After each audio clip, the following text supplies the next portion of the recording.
Before we start our session, let's offer our praise to Prabhupada and Lord Krishna.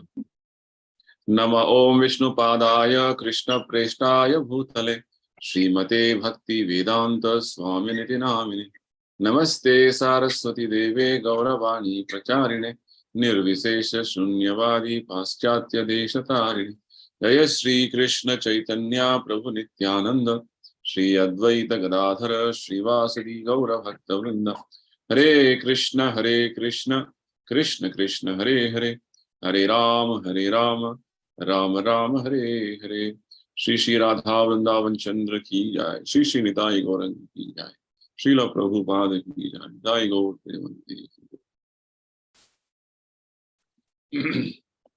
Welcome to the Sunday morning session on Science of Self-Realization.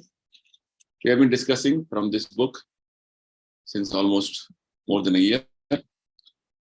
And we have been discussing since last few sessions a very wonderful topic on the appearance of Lord Chaitanya.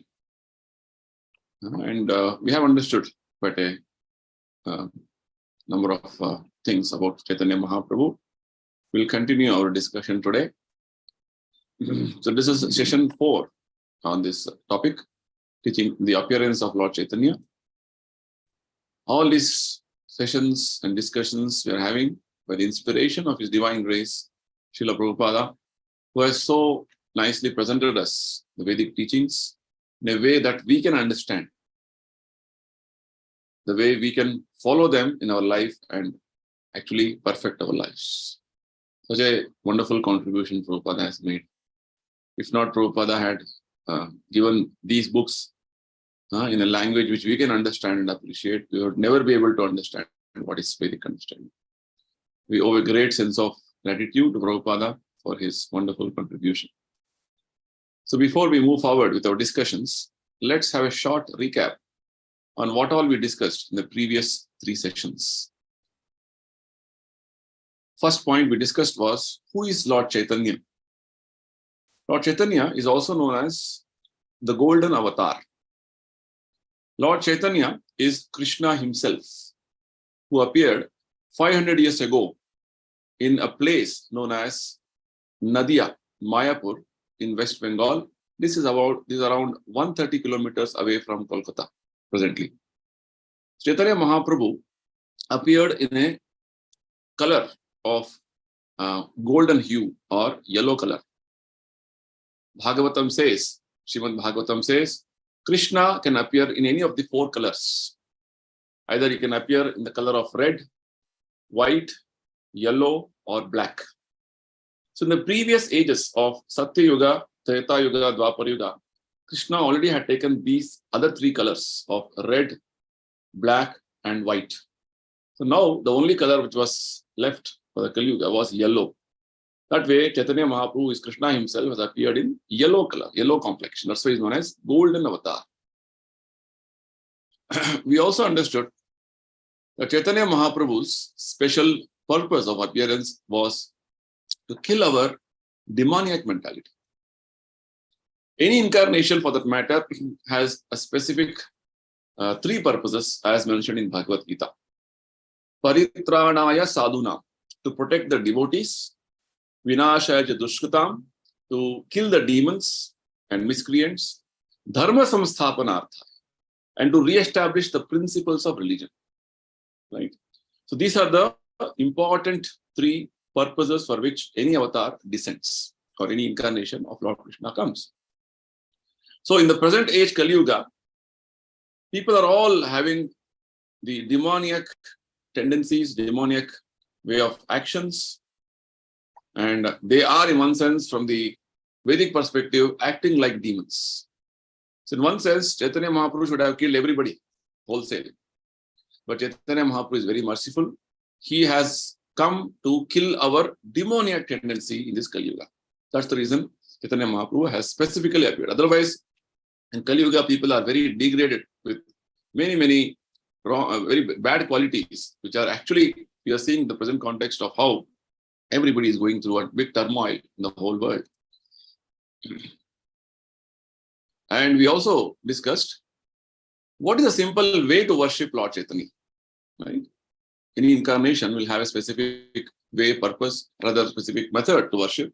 So in the Kali Yuga, the simplest way to worship Lord Chaitanya is to keep his photo and just chant Hare Krishna mantra in front of Chaitanya Mahaprabhu's photo. This photo need not be, that you have to come to temple to see the photo. No, you can keep in your office, you can keep in your house, you can keep carrying your bag, and wherever you are sitting, you can just in front of Chaitanya Mahaprabhu, you can chant Hare Krishna mantra. And this is going to, what is going to happen with this? This is going to purify you, or is going to kill your demoniac tendencies. Demoniac tendencies means lust, anger, greed, illusion, all these things which are troubling us will be destroyed, and you can have a very, very wonderful life of pure goodness. That way, move forward in your life of spiritual journey. We also understood the meaning of the word avatar and the purpose of avatar. The meaning of the word avatar is basically any personality, spiritual personality, that is especially Lord Krishna himself, when he comes down from spiritual world to material world. That is the meaning of word avatar. Not that anybody who can simply claim that, oh, I am also an avatar. I have become avatar, or I am manufactured avatar, or I am voted avatar. No, that is not the meaning of avatar. Avatar, the very meaning of the word is one who descends from spiritual world to material realm, material plane. So Krishna, when he comes down from different spiritual statuses to material world, he has a purpose, which we already discussed. Incarnations has three purposes: to protect devotees, to kill demons, and also to re-establish religious principles.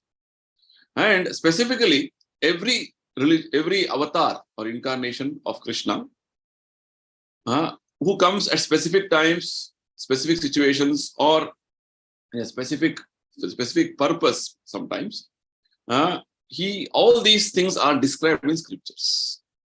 Nothing is left to ambiguity. About Chaitanya Mahaprabhu also, there are many, many references. Chaitanya Mahaprabhu has come, or he's going to come like this. He's going to be doing these activities. All these things are predicted.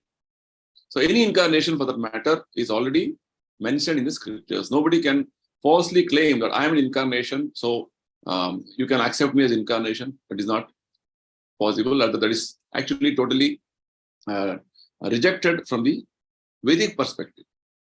Nobody can claim himself as an avatar unless that avatar is mentioned in the scriptures. And the purpose of avatar is to deliver the humanity from the sufferings here and take them back to spiritual world, because we are all struggling here with our senses, mind, and going on cycle of birth and death. The purpose of avatar is to deliver us from this cycle of birth and death. And we also understood that understanding all these aspects of avatar and many, many other aspects of mention of avatar and the purpose of avatar, it is all mentioned in the Vedic scriptures. These are not some speculations or some imaginations. They are all mentioned in the authentic Vedic scriptures. Even the understanding that there is a world beyond this material world, the spiritual world, also is something which is not in our limited understanding. We cannot perceive that. So all these aspects of spiritual knowledge, spiritual understanding, they are called inconceivable subject matters beyond our perception of senses, is only possible when you consult the Vedic literatures, which are explained by the bona fide spiritual teachers. Right? So when you take the knowledge in that way, we can understand things which are beyond our conception. And we also understood in the previous sessions that Chaitanya Mahaprabhu and other incarnations are all clearly mentioned about their incarnations and about when they're going to come. They are already mentioned. And specifically, we discussed on why did Chaitanya Mahaprabhu appear. The specific reason. Actually, presently, we are having a material body. What is the reason for this material body? It is because of our many, many past action-reaction cycles and many sinful actions we have done as a reaction attraction we got this body. Actually, we are spirit souls having a spiritual body. Spiritual body means that body which is not subject to repeated birth, death, old age, disease. It is eternal body. That is our existence. But right now, we are subject to repeated birth and death, which means we have got a material body. But by nature, as spirit souls, we don't want this body. We, as an inner hankering, we want a spiritual existence, spiritual life, right? Chaitanya Mahaprabhu has come to give us a very simple process in this Kali Yuga, which by practicing, you can come out of this material existence and go back to spiritual world and revive your spiritual body. So this process of yoga means any connecting process, linking process, and reviving your actual situation of spiritual existence is called the Yuga Dharma, or the present Yuga Dharma, called the process of chanting the holy name, Sankirtana. This is the Yuga Dharma of present age. We'll discuss more about this in today's session also. So the very reason why Chaitanya Mahaprabhu appeared is to give us a very simple process of Sankirtana, that is chanting Hare Krishna mantra together and also individually, and deliver ourselves from this material world. That is the very purpose of this human form of life. So this being the reason for Chaitanya Mahaprabhu's appearance, he has also come with a very, very liberal way. He's giving us the process. There is no hard and fast rules. In fact, this incarnation is called the most munificent incarnation. Munificent incarnation means very liberal. He's not having any such hard and fast rules, restrictions. No. Just like we were telling, how to worship Chaitanya Mahaprabhu, just keep his picture and chant Hare Krishna mantra anywhere, any place, under a tree, or you're traveling in a bus or a train or a flight, anywhere, anytime. That is the way Chaitanya Mahaprabhu can be worshipped, right? So he is called munificent incarnation. Why? Because this incarnation of Krishna is giving us connection with God directly without any pre-qualification for us, with us. Other incarnations, in one sense, you need to have many qualifications before you can approach God. But in this incarnation, Chaitanya Mahaprabhu is directly giving us connection with Krishna. Just you chant Hare Krishna mantra, and that's it. You directly connected with Krishna. Just see, such a munificent incarnation. He's giving Krishna prema, love of God, which we discussed in our previous sessions. Right? So, with this background understanding of previous sessions, let's move forward with our today's discussion. And Chaitanya Mahaprabhu has specifically come to teach us the religion of the age, that is Harinama Sankirtana. We'll discuss more on this in today's session also. The main reason why Chaitanya Mahaprabhu has come is to relieve us from this cycle of birth and death, which is the purpose of human life. Actually, we are repeatedly getting different material bodies. This human life is meant for advancing on the path of liberation. What is liberation? Liberation, actually, people have different connotations about liberation. Mukti. You think right now I have some material problems. With a material problem of health, or some some job problem, or some money problem, or some family problem is solved. Oh, I'm liberated.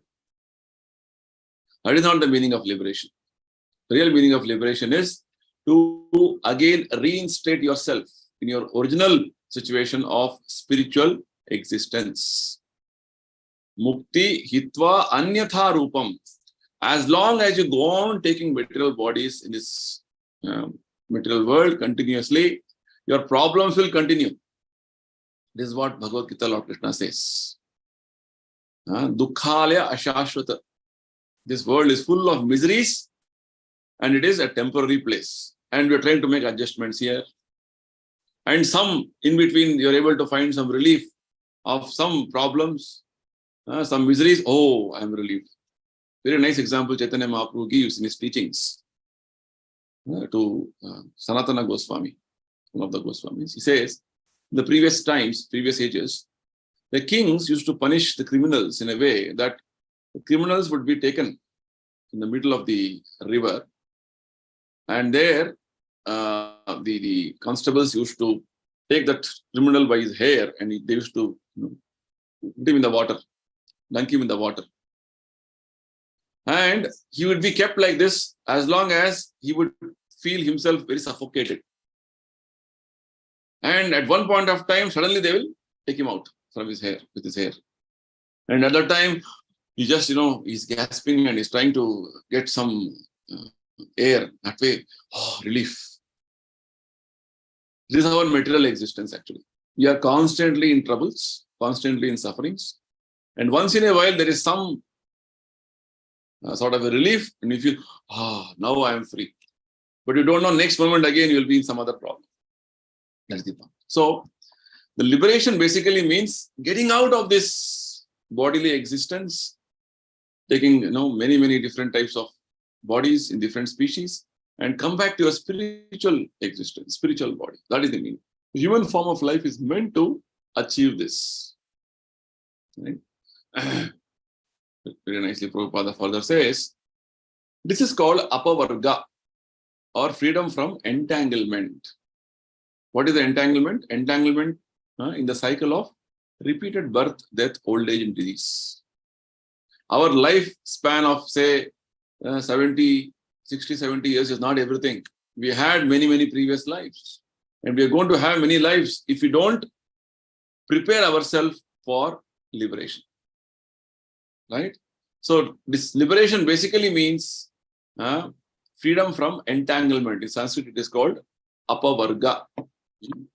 Apavarga means freedom from all the types of different troubles we are going through. So we are all entangled. We are our acceptance of this material body means that we are already entangled. Prabhupada says, in one more context, the very fact that we have got a body means it is an imprisonment. Why it is imprisonment? Because in this body you are going to live for some period, some term. Different terms of imprisonment we are going through. When you see anybody around you, somebody in the material body, which only means you should understand, he's going through this term of imprisonment in this body. Or animal is going through this imprisonment in that body. There are 84 lakh different species of life. All these species of life are different terms of imprisonment for a living entity to go through. Right? This is the Vedic perspective. What are these bodies otherwise? Just like when you go to jail, different prisoners are going through different terms of imprisonment. Somebody who has done a very serious, grievous criminal action, he may be given a lifetime imprisonment.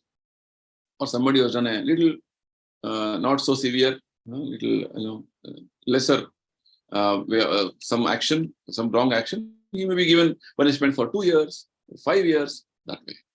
So we are all entangled in the material world, going through different terms of imprisonment.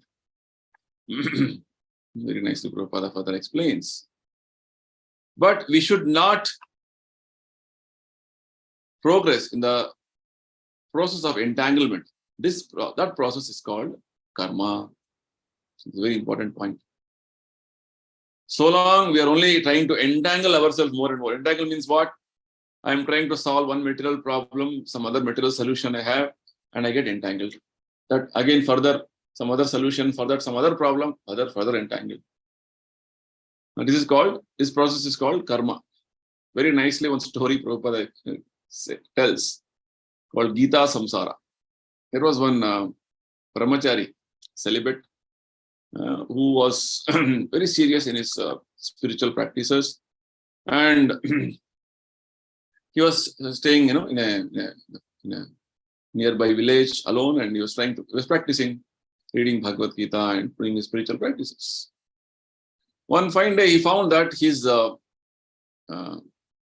having only 2 sets of clothes. One dhoti was little, eaten away. Part of the dhoti was eaten away by a rat. So somebody advised him, why don't you take a cat? The cat will catch the rat and your clothes are all kept safe. So in order to save his clothes, he got a cat. Pets we keep, no? So that cat would not disturb his other things what he has kept, and it will take care. So cat was brought And now rat problem was not there.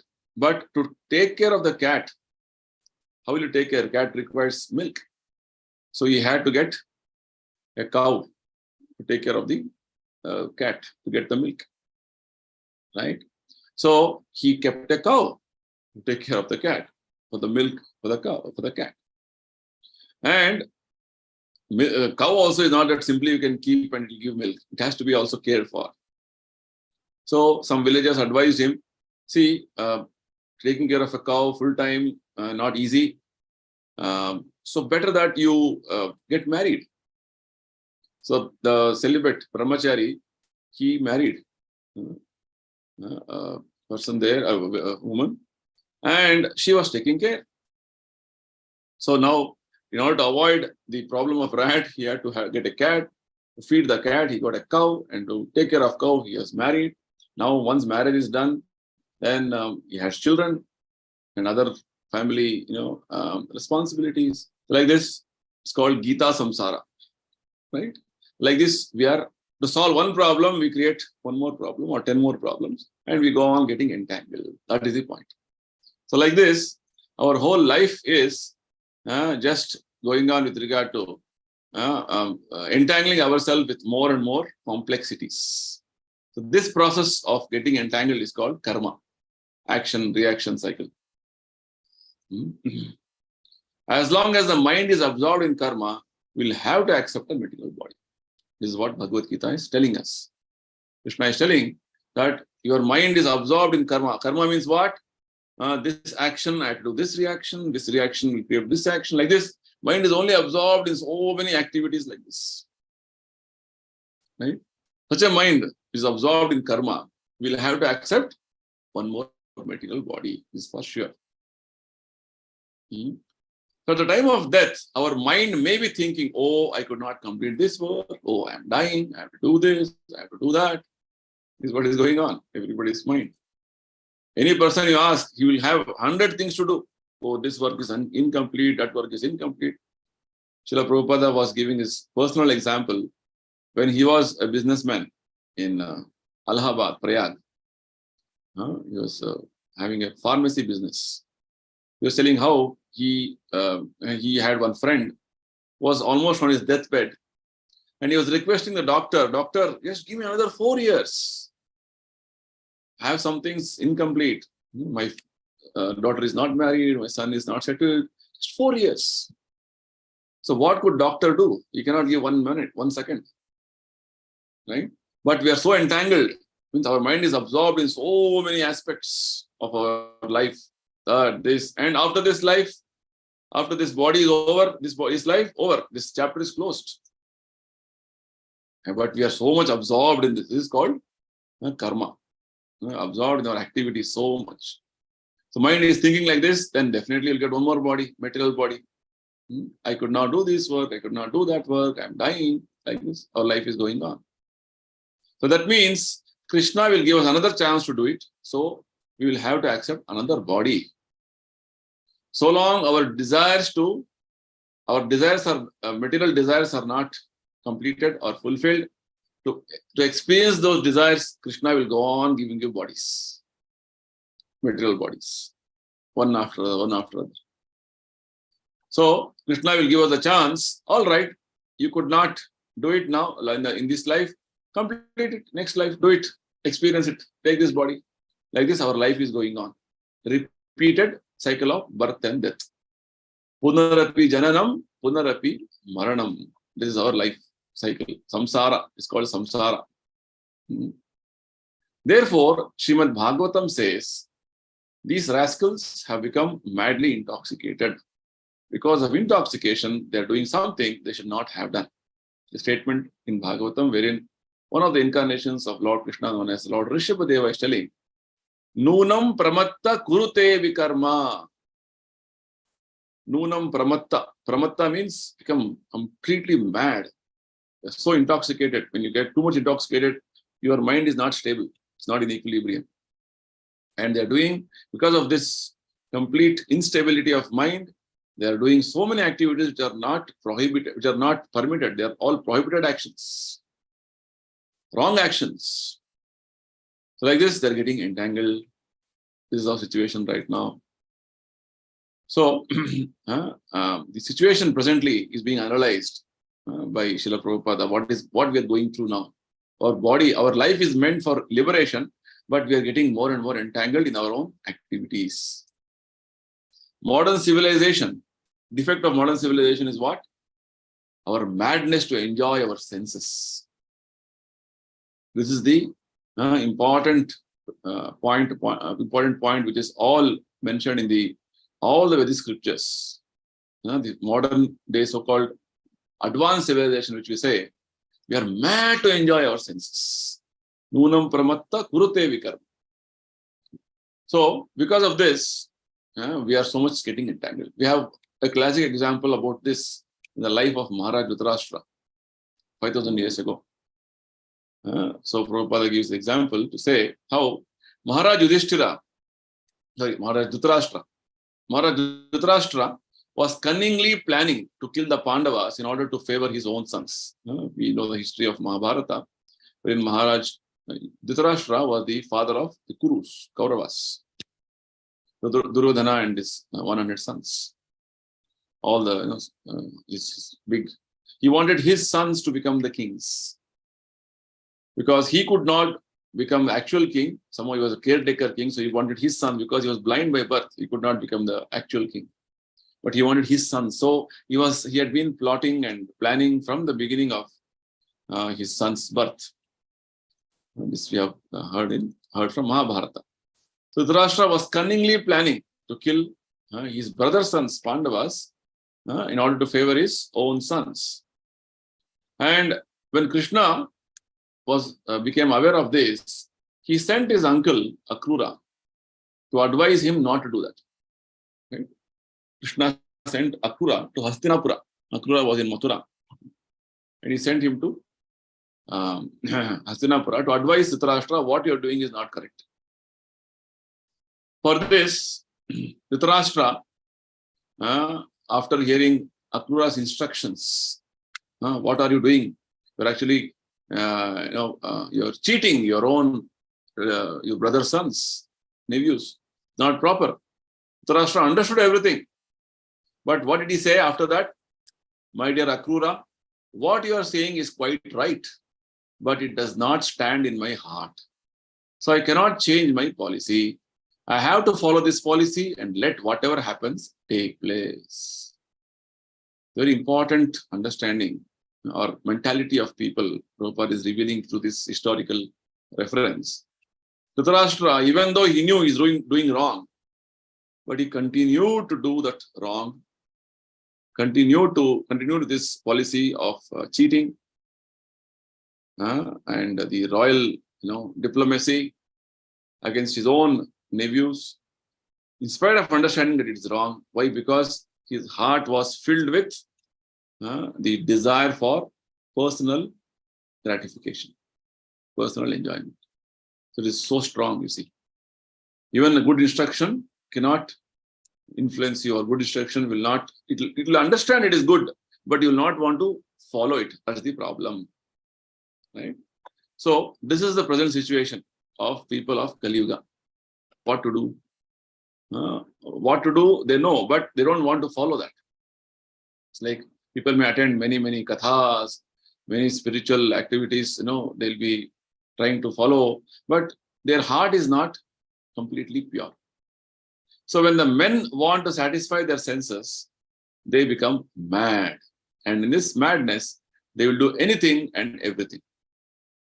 The senses, the sense gratifying tendencies, or the sense gratification tendency is overpowering your good sense. That's what Prabhupada wants to tell us here. So, for example, Prabhupada says, there have been many instances in material life where someone has become mad after something and has committed a criminal act such as murder. The person could not check himself. We keep reading many such news quite often, right? Or hearing such news in different online and offline media, right? This person, because he was so greedy for money, he killed his own brother. or this person was having some extra marital affairs. So they plotted to, this lady plotted to kill the husband.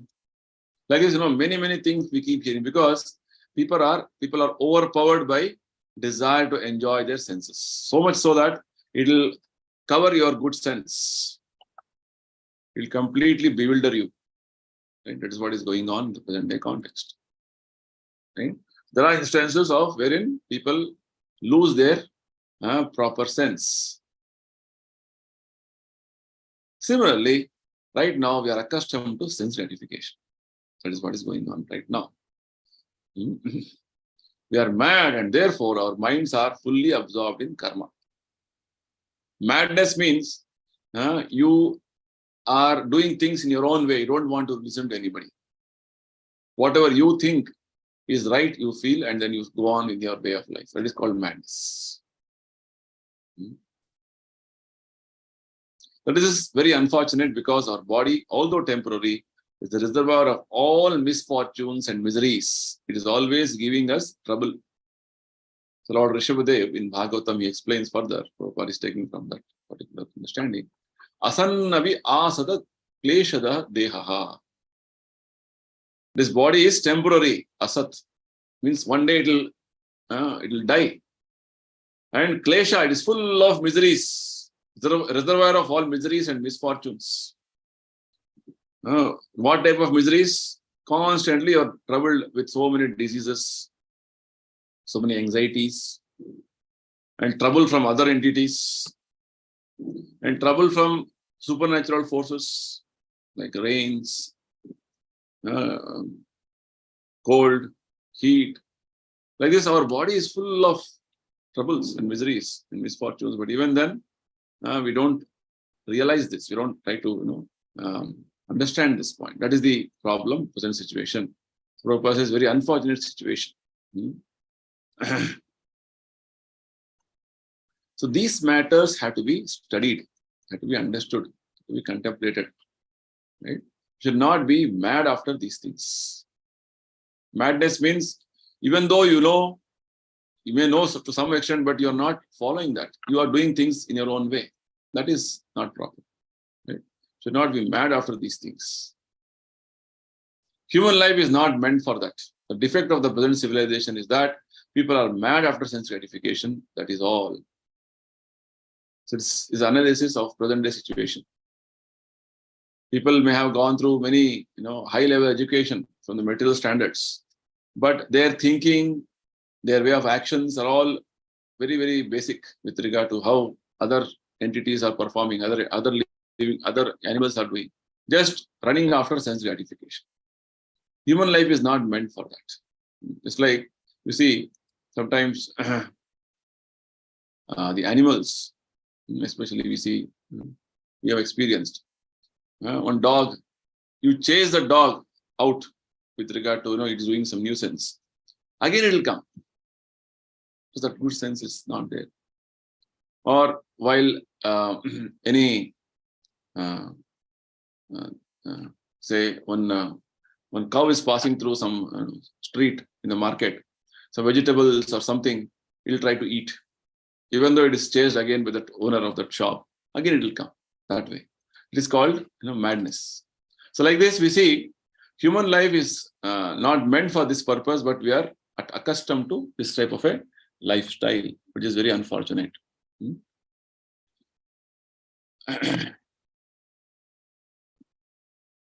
They do not know the real value of life, and therefore they are neglecting the most valuable form of life, is human life, human form of life. So human life is not meant for fulfilling our instincts like animals. When you don't know the value of human life, in human life, actually you can attain liberation, complete relief from the cycle of birth and death. Right? This opportunity is there, but you are not understanding the importance of human life, the valuable form of human life. Durlabham manusham janma. So, in that way, we are leading a very risky life. See our situation, right, in Kali Yuga. We are mad after sense gratification. We are unaware of the value of human life, and leading a very, very risky life. When this body is finished, there is no guarantee what kind of body one will get next. This is a risk we are taking.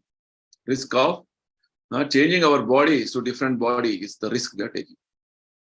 So like this, our life is completely going in a way which is actually making us completely in a way that we're entangled in this whole cycle of birth and death. And whatever body you're going to get next, you're also not aware. No guarantee. Oh, I want this body only, I want this body. No. Completely you are under the mercy of the laws of nature which Krishna has made. You have to understand this point.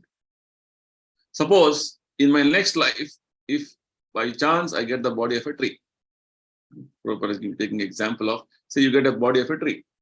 What is tree's life? For thousands of years I'll have to stand up. But people are not very serious about this. Right?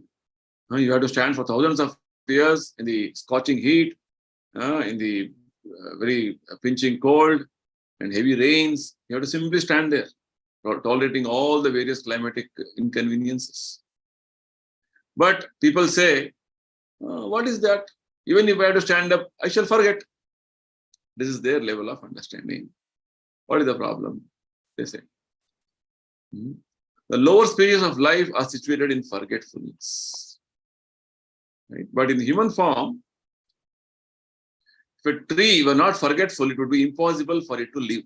That is the way the lower stages of life, other than human form, is having this aspect of completely forgetting what you are, why are you here, what is the purpose of life. They don't know anything. Suppose we were told, you stand up for 3 days here. Why 3 days? Even half an hour you cannot stand continuously. They're told to do that, right? Not easy. So because we are not forgetful, we would become mad, right? So if you're told to stand like this for 3 days, what you will do? You'll go mad, crazy. I don't want to. Because you are having this particular body, you say, why I have to stand like this? Right? So in nature's law, all these lower species of life are forgetful. Their consciousness is not developed. So this brings us to a very important point, that we are having advanced understanding, advanced consciousness, developed consciousness, wherein we can understand our situation compared to other living beings, other animals, other birds, the other species of life, wherein they can't understand all these things. We are able to understand these things. They're just going in a way with instinctive behavior they are having with regard to just want to enjoy this life. They are happy when they get sense gratification. They are unhappy when they don't get sense gratification. Like this, if the human form of life is going in that way, it is no better than any other animals. Right? We have got developed consciousness wherein we have to understand that this consciousness is not meant to go on with the animal instincts. It's supposed to understand about higher purpose of life. Right? That is the point Prabhupada is trying to make in this teachings. So with nature's law, all these lower species are forgetful. So their consciousness is not developed. Whereas in our case, just like with regard to tree, it also has life. But if someone cuts it, because its consciousness is not developed, it does not respond. Whereas in our case, somebody even little speaks harshly about us, we respond. Right? Forget about hurting us or killing us. Right? But tree, because its consciousness is not developed, it doesn't protest. It can't protest. So this brings us to a very important point, that we should be very careful to utilize this human form of life properly. If you don't use it the way it is supposed to be used and just be busy in the propensities of gratifying our senses, then next life, what we're going to do, leading is a very, very risky life. Very risky life we are living. So For this, the remedy which Chaitanya Mahaprabhu has brought us is that Hari Kirtana or Hare Krishna mantra chanting is the remedy. Because Kali Yuga situation is like this. People are mad after sense gratification. People don't know what is the purpose of life. People are just running for sense gratification. So this is being the case. What is the remedy? People are all running here, there only for sense gratification. Right? So Chaitanya Mahaprabhu has inaugurated this Krishna consciousness movement. And in this age, which is such a dark age, which is very, very degraded age, Chaitanya Mahaprabhu has given us this process and has started this Krishna consciousness movement. Is meant for achieving perfection in life. What is perfection in life? No more birth, no more death, no more getting any material body. That is the perfection in life. So this is not simply a bluff or exploitation. But unfortunately, people are accustomed to being bluffed. Right? So what we are telling about Chaitanya Mahaprabhu's the teachings and what highest benediction you're going to get is not simply a bluff. You're not simply want to tell some lies and exploit people. No. But people are accustomed to being bluffed. Bluffed means lies, wrong propaganda, wrong understanding. There's a verse by an Indian poet. If one speaks nice things, people will quarrel with him. Oh, what nonsense you're speaking. This is what people want to comment. Right? When somebody truth they speak and properly things are being put forward, people think that, oh, this you're telling lie or you're bluffing. But somebody is talking very nicely, flowery words, flowery language is using, and then trying to present things in a confusing way, and cheats. Then they'll think, oh, so nice, so advanced. They'll be very glad. So this is the situation presently. So bluffer says, just do this, give me my fees, and within 6 months you'll become God. Then you will agree. Yes, take this fee and I shall become God within 6 months. So Prabhupada says, no, it is all cheating process. These cheating processes will not solve our problem. And a genuine process is being given by Chaitanya Mahaprabhu that you chant Hare Krishna mantra every day and sincerely follow whatever Chaitanya Mahaprabhu has told us. This is going to give you perfection of life. But some cheaters will come and say, oh, give me some money, I'll give you some mantra, and within 6 months, you can become God. So becoming God is so cheap, so easy, people think. No. This is all going on in the name of spirituality in the present day context. There are so many cheaters everywhere to bluff everybody and go on in this way in the entire world. If one actually wants to solve the problems of life in this age, then he has to take to this process of Kirtana. This is what Chaitanya Mahaprabhu is telling us. So what we are telling or what we are advising here is not our own process. It is what Krishna himself as Chaitanya Mahaprabhu is recommending us to do. Right? It is the only process possible. There is no other process possible. So this is the recommended process. What is the recommended process? This is Harer Nama, Harer Nama, Harer Namaiva Kevalam. Kalau nastyeva gatir anyatha. So what does it mean? It means in this age, Kali Yuga, one cannot execute any process of self-realization or perfection of life other than Kirtana. Kirtana is essential in this age. Statement from the scriptures. Only and only process of self-realization or perfection of your life is Harer Nama or Kirtana. No other process is possible. Nastyeva means nothing is possible. Only process possible is Hare Krishna Kirtan and chanting. Right? This is the authenticity of the scriptures which is telling us what is the actual process. So now let's get into analysis of why in Kali Yuga this process of chanting Hare Krishna is recommended. It has scriptural references actually. There are 4 yugas, as you can see in this slide. There are 4 yugas. The Satya Yuga, Treta Yuga, Dwapara Yuga, and Kali Yuga. Cycle of 4 yugas going on. Like sunrise in the morning, sets in the evening. Again, the cycle goes on. Sunrise, sunset every day. That the 4 yugas are in cycle. Right now, we are in Kali Yuga. And Kali Yuga is going to last for 4,32,000 years. The span of Kali Yuga is 4,32,000 years. And out of which 4,32,000 years, we have completed 5,000 years now. The Kurukshetra war started, that is where the Kali Yuga started. Right? So Kali Yuga has begun, and it is just 5,000 years over. And just 5,000 years over, and we are seeing such a, the ugly features of Kali Yuga as already.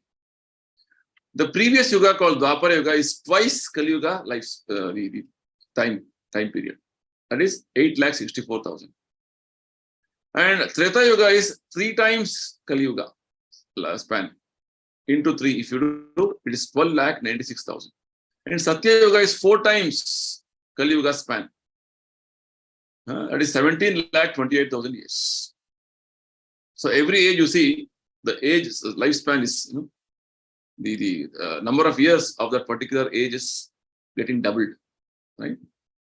If you say Satya Yuga is 100%, the time it becomes Kali Yuga, it is reduced by 75%. That's the analysis here. Okay. So what were the different types of realization processes in different yugas? In all Vedic literature, it is confirmed that one must meditate on the Supreme Absolute Truth, Vishnu, and not on anything else. Whatever realization or whatever process of yoga one is adopting, the ultimate goal is to meditate on Krishna, Vishnu, and nothing else. Right? This is the process. But there are different processes of meditation recommended for different ages. Based on different ages, different times, different processes are recommended. Just like the process of mystic yoga meditation was possible in Satya Yuga, when men lived for many thousands of years. Right? This is the situation. In the Satya Yuga, people used to live for 1,00,000 years. Just see. Satya Yuga's lifespan is, people used to live for 1,00,000 years, and they used to do meditation. Prabhupada gives a nice example with regard to meditation.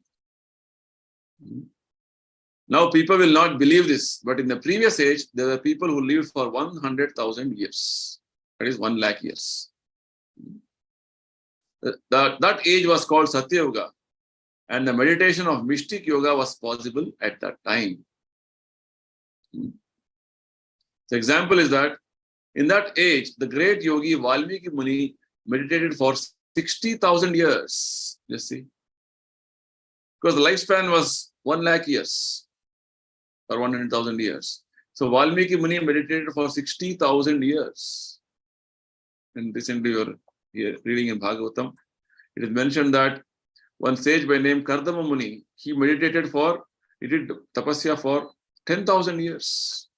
So like this, we have examples. So this process of meditation like this is a long process. It's a long-term process, which is not easy for the present age of Kali Yuga. Right? You see, the meditation and the different processes called Hatha Yoga, this takes a lot of steps are there which one has to follow. Not easy for everybody. Right? If one wishes to conduct a fast, that is another matter. Fast means cheating. People want to do meditation and all the different limbs of meditation. Coming to so many in the name of meditation and yoga, they are doing so many things. And behind back, everybody will have so many doubts whether I'm doing correctly, whether it is correct, proper, whether it is the right way.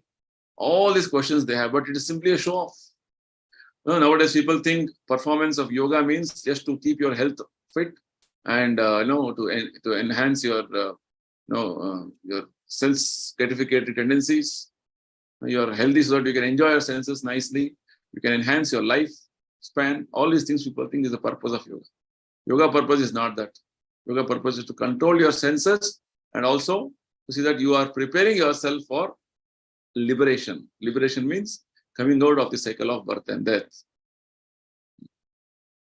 But if one actually wants to practice such meditation, it takes an extremely long time to perfect. So this is the understanding which scriptures are telling us with regard to meditation process. In the next age, Satya Yuga we discussed, people live for 1 lakh years. The process was dhyana, meditation. In Treta Yuga, the process of realization was to perform the various ritualistic sacrifices recommended in the Vedas. Satya Yuga, meditation, dhyana.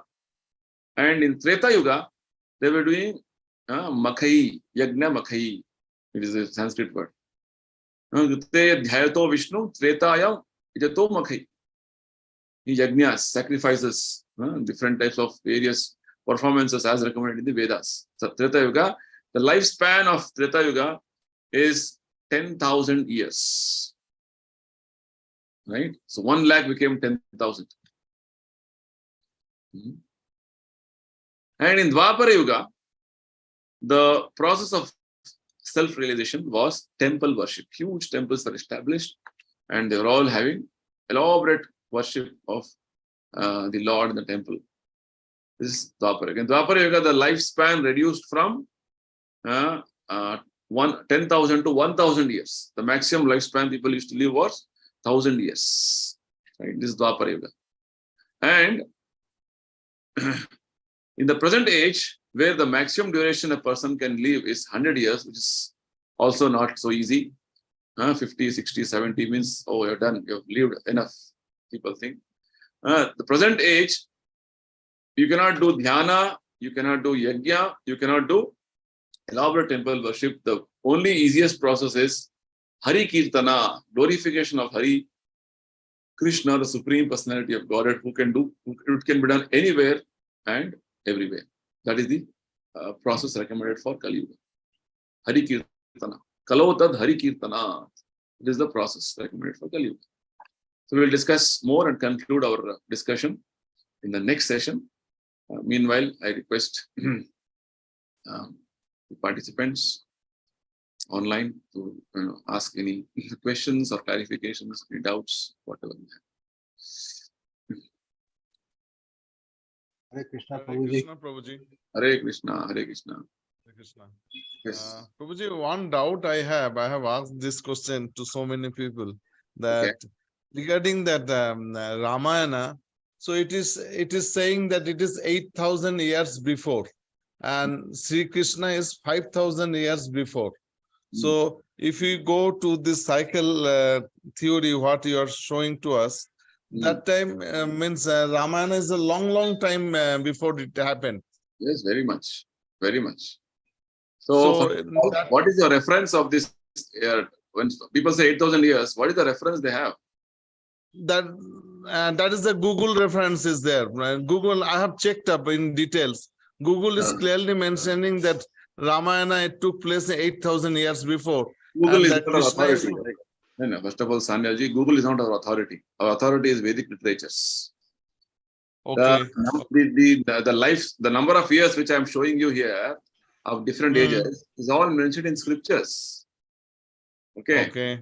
Kali Yuga, the total span of the time period of total Kali Yuga is 4,32,000 years. Dwapara Yuga is double Kali Yuga. Treta Yuga is 12,96,000 years. So Mahabharata gives us all this understanding. So which means, practically speaking, Lord Rama appeared almost 20 lakh years before. With the understanding with whatever you're discussing here. Because Rama appeared in Treta Yuga, right? If you add 8 lakh plus 12 lakh, it is 20 lakhs. So Lord Rama's appearance was 20 lakh years before, not 8,000 years before. See, the problem with the modern day science or geography or whatever you say, subject matters is that they have limitations with regard to their understanding. They cannot trace the history beyond 2,000, 3,000 years ago. And they say, oh, there are some archaeological survey they have done. Oh, this dates back to some 40,000 years. They are very, very not very clear at all, very ambiguous with regard to their way of presentation of facts. Whereas the Bhagavatam and scriptures, Mahabharata, Ramayana gives us a history which is millions of years old. Bhagavad Gita itself, 4th chapter, Krishna gives us the history of Bhagavad Gita. It appears as though Krishna is speaking Bhagavad Gita for the first time to Arjuna, but no. Lord Krishna clarifies, I have given this knowledge of Bhagavad Gita some millions of years ago to Sun God. And from Sun God, it has come down to his son, known as Manu. Manu gave it to his son, Ikshvaku. Like this, the knowledge has been prevalent in the human society from very long time, from millions of years ago. So we have to take Vedic reference. See, Vedic reference is not, Vedic literatures are not chronologically recording everything, like how in history we read, oh, this king came, this period, after that this king came, this happened. It's not chronologically recorded. Because if you start keeping all records chronologically, how many records you'll keep? In scriptures, prominent incidences, activities are recorded. And they're not chronological, right? And whatever is appropriate and what is actually relevant for us is what is presented in the scriptures.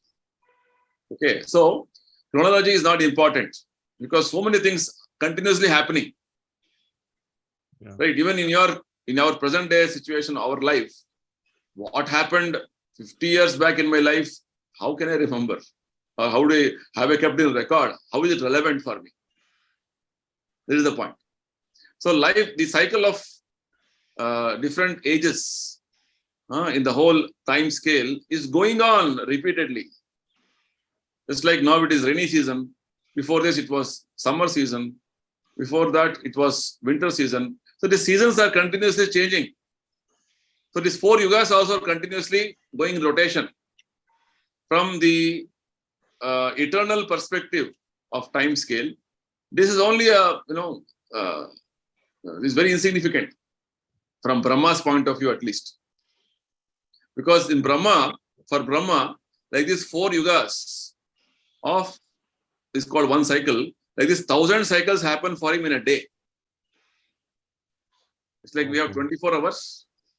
Brahma's 24 hours is, his calculation is 1,000 cycles of these 4 yugas. Just imagine. Which means 43 lakh years into 1,000 is Brahma's one day. Like that he lives for 30 days, 1 month. Like that he has 12 months. Like that he has 100 years. Just see. So Brahma's lifespan is so huge. Some 400 billion years. Bhagavad says. So which means the time scale which we know is all very limited, is very relative. Whereas the Vedic evidence of time scale is something very extraordinary, which we are not able to comprehend in the present situation. That's why scriptures say the subject matters of so many subject matters like this are inconceivable, achintya, beyond our limited thinking, understanding, and capabilities, because our understanding is very limited. Just like a small ant in your room may not know what is the entirety of your house. It's just limited to one space in that room. Like that, we are very insignificant in the whole creation. What is going on in the entire creation? What is all happening? We are not at all, our brain, our understanding is not able to comprehend those things. That's the point. Okay, so basically we had to take reference from scriptures. This was one point which we were discussing about in our previous discussions, that Vedic authority is a source of proper knowledge. Otherwise, people go on speculating and giving their own versions. Oh, Ramayana, that happened, this happened, that happened. But what is the actual reference? What is authority? Who is authority? That's the point. Okay. Yeah, continue. Yeah, Prabhuji, that means I'm just concluding this matter. Like, then people are searching that Ram's birthplace and all these things. Then it is immaterial, actually. If it is means like some lakhs of years before it is happened, So it is immaterial to find out the place where the Ram took birth and Sri Ramchandra took birth on these things. Means it is not possible to trace out, that where he took birth and all these things. It is possible, Sanilji. It's possible. Why? Because there are specific references to scriptures. Scriptural references are there, and there are historical references. And see, like in this, what has happened 5,000 years ago in Vrindavan and Braj, all those places are even now there. Those places, Lord has come and performed His Leela. Because the references are there in scriptures, authentic scriptures. Not it is any imagination, no. So, when they are trying to find out, it is not that it is based on some authority should find out. Not that simply you speculate and you start telling, oh, this is what is Rama's place. Okay, but what is your reference? What is scriptural reference? Just like I told you that when end of Kali Yuga, Kalki is going to come. Kalki, where he'll be born, who will be his father is all mentioned. Right? So that place is even now existing. So when some reference is given in scriptures with regard to Lord Rama was born in Ayodhya, yes, he was born there. So finding out that specific situation, location, everything, there are enough references in the scriptures to find out exactly where it was. So it's going to really help everybody. When Lord has appeared there and performed His Leela, visiting that place and taking blessings is what we are supposed to be doing in human form of life. Right? Otherwise, Lord has appeared there, performed Leela, means it has become transcendental. That place has become transcendental. It has become Tirtha. Right? Tirtha means holy place. So like this, the finding out in authentic manner based on scriptures is what is recommended. Not simply speculating or experimenting with whatever you know. I know. That is wrong. Okay. Okay, yeah. Thank you, Prabhuji. Hare Krishna. Hare Krishna. Fine then. So we'll conclude here today. Hare Krishna. We will continue our discussions again next week. Okay. Thank you, everybody. Hare Krishna. Hare Krishna.